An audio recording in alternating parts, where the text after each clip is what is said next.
নমস্কার বন্ধুরা, হোমসেফ লিপিকা রান্নাঘরে আরও একটি নতুন পর্বে আপনাদেরকে স্বাগত জানাই।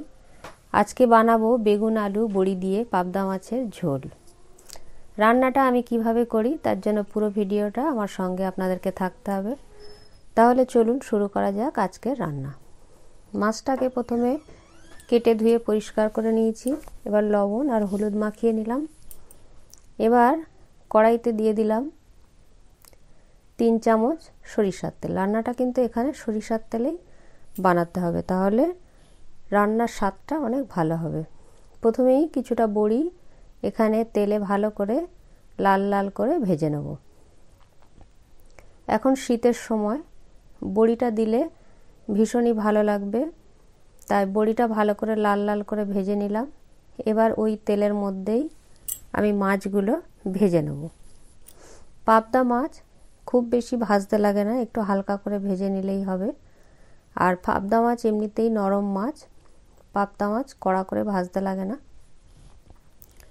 মাছগুলো এপিট ওপিট হালকা করে ভেজে নেব। আর পাবদা মাছ এমনিতেই ভালো লাগে, টেস্টি মাছ। এই মাছটাকে যেভাবেই রান্না করা হোক না কেন ভীষণই ভালো লাগে। আর এই রকম নিত্য নতুন রেসিপি পাওয়ার জন্য আমার চ্যানেলটা সাবস্ক্রাইব করুন আর পাশে থাকুন। মাছগুলো এপিট ওপিট ভালো করে লাল করে ভেজে নিলাম। এবার এই তেলের মধ্যেই আমি আলুগুলো ভেজে নেব। আলুগুলো এখানে আমি লাল করে ভেজে নেব। সবজিগুলো আলাদা আলাদা করে ভেজে নিলে রান্নার স্বাদ এমনিতেই ভালো হবে। এখানে আলুগুলো আমি লাল করে ভেজে নিলাম। আর এখানে কিন্তু খুব বেশি তেলের ব্যবহার কিন্তু আমি করিনি। প্রথমেই যে 3 চামচ তেল দিয়েছিলাম সেই তেলেই একে একে আমি সবগুলো ভেজে নিচ্ছি। এবার বেগুনগুলো ভেজে নেব। আমি এখানে একটু বড় সাইজের বেগুন দিয়েছি, আপনারা চাইলে বেগুনের সাইজ ছোটও করতে পারেন। বেগুনটাও লাল করে ভেজে নিলাম। এবার এগুলো তুলে নেব। আর এই রকম নিত্য নতুন রেসিপি আমার চ্যানেলে দেওয়া আছে, আপনারা প্লিজ চ্যানেলটা ফলো করুন। আর কি ধরনের রান্না দেখতে চান আমাকে কমেন্ট সেকশানে জানান। আবারও 3 চামচ সরিষার তেল দিয়ে দিলাম। তেলটা গরম হয়ে গেছে। এর মধ্যে দিয়ে দিলাম সিকি চামচ কালো জিরে।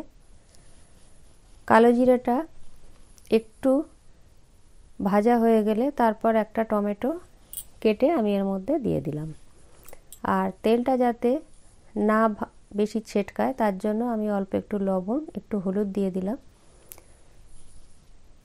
এবার টমেটোটা দিয়ে নাড়াচাড়া করে নিলাম। এখানে হাফ চামচ আদা বাটা, 1 চামচ সরিষা বাটা, সাদা সরিষা বাটা, একটু লঙ্কার গুঁড়ো, হলুদ গুঁড়ো আর জিরে গুঁড়ো। এখানে খুব বেশি মশলার এখানে ইউজ নেই, এখানে সামান্য একটু মশলা। আর এই সরিষার বাটিটা ধোয়া জল দিয়ে একটু মশলাগুলো নাড়াচাড়া করে নেব। এখানে দেখতেই পেলেন তেমন কিছু মশলার এখানে প্রয়োজন নেই। এবার এর মধ্যে ভেজে রাখা আলু আর বেগুনটা দিয়ে দেব। আর এখানে আমি 2টো কাঁচা লঙ্কা চিড়ে নিয়েছি।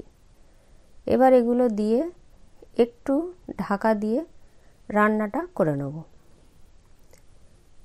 এখানে আলু বেগুন কিন্তু অটোমেটিক ভাজার সময়ই হাফ সিদ্ধ হয়ে গেছে, তাই খুব বেশি এখানে সিদ্ধ করার কোনো প্রয়োজন নেই।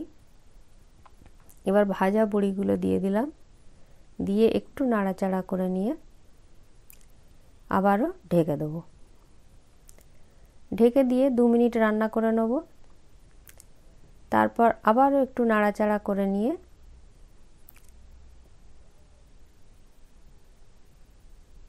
এর ওপরে মাছগুলো দিয়ে দেবো।